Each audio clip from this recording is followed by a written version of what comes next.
आज international forum पर भारत कुछ बोलता है, सारी दुनिया कान खोलकर सुनती है भारत बोल क्या है।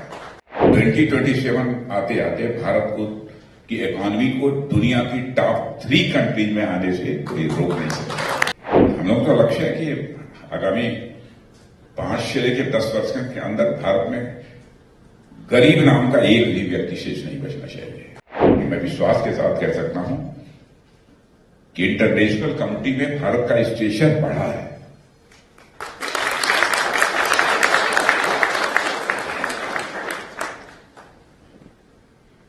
पहले इंटरनेशनल फोरम पर भारत की बातों को जिस गंभीरतापूर्वक लिया जाना चाहिए नहीं लिया जाता था, लेकिन आज इंटरनेशनल फोरम पर भारत कुछ बोलता है, सारी दुनिया कान खोलकर सुनती है भारत बोल क्या है।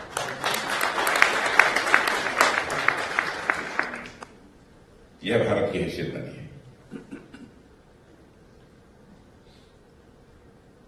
अब यदि आप जानना चाहते हैं कि होगा आपको भारत के बारे में, तो वहां के डिफेंस मिनिस्टर हैं राजनाथ सिंह, इनका ये परसेप्शन होगा, इसलिए बोल रहे हैं। भारत और दुनिया का ताकतवर देश है।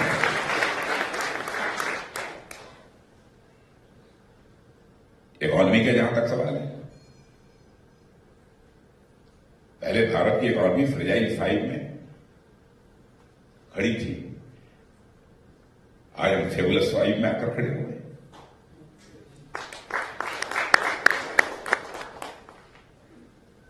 ये मॉर्गन स्टैनली फर्म कहां की है बात है? यूएस की है मॉर्गन स्टैनली, ये फाइनेंशियल फर्म है। मैं नहीं कह रहा हूं, मॉर्गन स्टैनली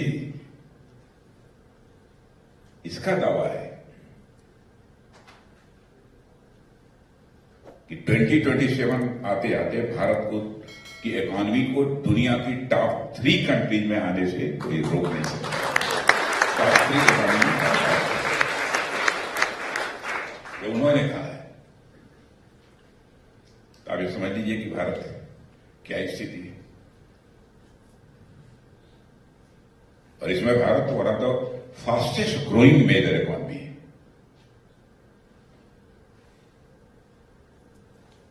अब कोविड की क्राइसिस थी, कोविड की क्राइसिस यहां भी रही होगी, आप लोगों को भी काफी परेशानी हुई होगी। अब कोविड की क्राइसिस में मैं समझता हूं कि अमेरिका जो सबसे ताकतवर देश, इकोनॉमिकली भी बहुत पावरफुल कंट्री, यहां भी क्राइसिस पैदा हुई होगी, इकोनॉमी के समक्ष बड़े चैलेंजेस खड़े हुए होंगे। भारत में भी हुए, लेकिन उसका मुकाबला हमारे प्राइम मिनिस्टर ने जिस ताकत के साथ किया है बहना भाई, उसकी जितनी भी सराहना की जाए वो कम है। भारत की इकोनॉमी पर कोविड की क्राइसिस का जो एडवर्स इंपैक्ट होना चाहिए वो नहीं होने दिया।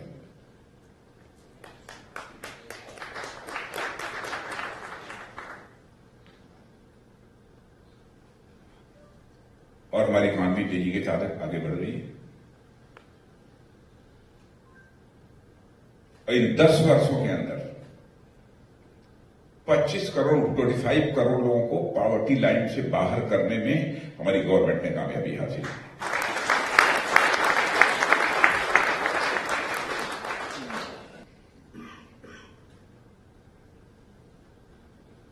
हम लोग का लक्ष्य है कि आगामी 5 से लेकर 10 वर्ष के अंदर भारत में गरीब नाम का एक भी व्यक्ति शेष नहीं बचना चाहिए, जिसे गरीब कहा जाए।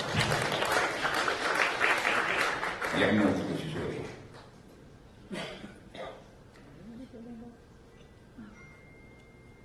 और रेट ऑफ इन्फ्लेशन का जहां तक प्रश्न है, रेट ऑफ इन्फ्लेशन भी भारत में दूसरी कंट्रीज को यदि देखेंगे तो उनके कंपैरिजन में ये काफी कम है। और जुलाई में जो आंकड़े आए हैं उसमें तो रिटेल इन्फ्लेशन यानी महंगाई की दर 3.54% दर्ज की गई है, जो पिछले 5 वर्षों में सबसे निचले स्तर पर है। लेकिन अब अमेरिका में रहने वाले लोग हैं, मैं समझता हूं कि महंगाई का असर थोड़ा बहुत जरूर आप लोगों के ऊपर भी अमेरिका में भी हुआ होगा, यह बात मैं विश्वास के साथ कह सकता हूं। फॉरेन एक्सचेंज रिजर्व, यह भी किसी कंट्री की इकोनॉमी की स्ट्रेंथ क्या है, ताकत क्या है, इसको ये बतलाता है। पहले हमारे यहां क्राइसिस थी इसकी। आज हमारा $675 बिलियन के रिकॉर्ड स्तर पर यह हमारा फॉरेक्स जिसे बोलते हैं वो पहुंच चुका है। और एक्सपोर्ट भी हमारे देश में जिस तरीके से हो रहा है आप सब लोग अच्छी तरह जानते होंगे। मैं डिफेंस मिनिस्टर हूं।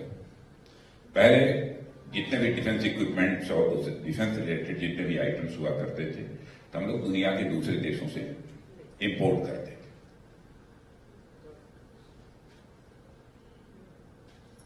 इंडियन डायस्पोरा के मेरे बहनों भाइयों, मैं आपको कहना चाहता हूं, जिसमें हमारी गवर्नमेंट बनी थी उस समय भारत का डिफेंस रिलेटेड आइटम्स का जो एक्सपोर्ट होता था वो 600 करोड़ होता था।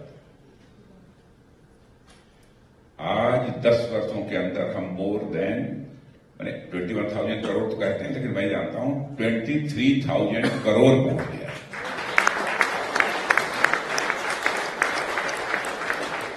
आप ये कहें कैसे होगा? विल पावर चाहिए।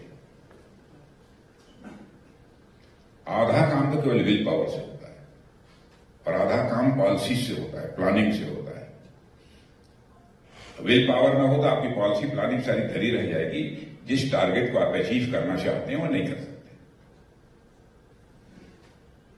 अब हम लोगों ने मोर देन 5,000 आइटम्स की एक पॉजिटिव इंडिजिनाइजेशन लिस्ट बनाई है। पॉजिटिव उसका नाम दिया है, इंडिजिनाइजेशन लिस्ट। यह आइटम्स किसी भी सूरत में दुनिया के दूसरों से हम इंपोर्ट नहीं करेंगे। यह सारे आइटम बनेंगे, भारत में बनेंगे, भारतवासियों के हाथों से बनेंगे, भारत की धरती पर ही बनेंगे।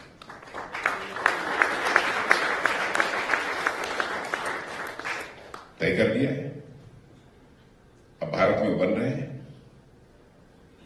तो पहले इंपोर्ट किए जाते थे, अब उनका इंपोर्ट नहीं हो रहा है।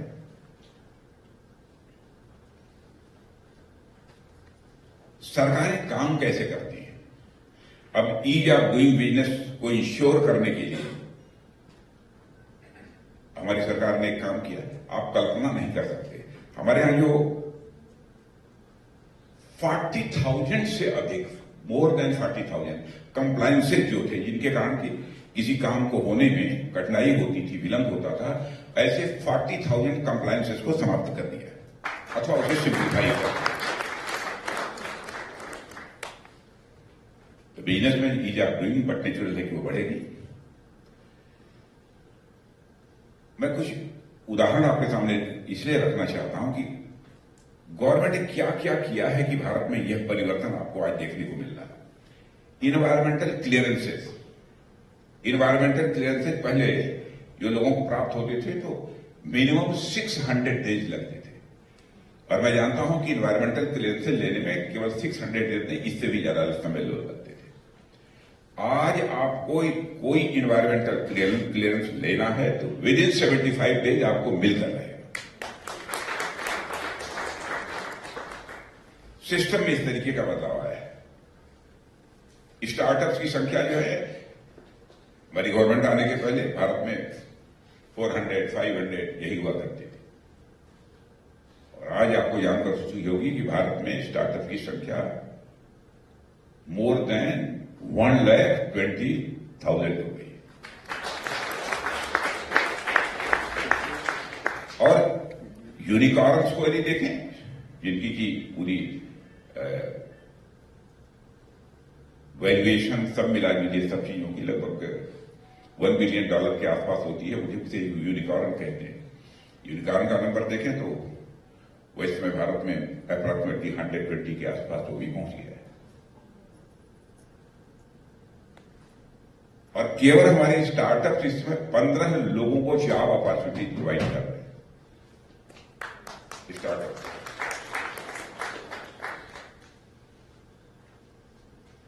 मोबाइल तो सामान्य हम लोग दुनिया के दूसरे देशों से बराबर भारत में इंपोर्ट करते थे। अब बहनों भाइयों, आपको जानकर खुशी होगी, अब मोबाइल हम एक्सपोर्ट करने लगे। और मोबाइल एक्सपोर्ट करने वाले दुनिया के हम दूसरे देश बन गए।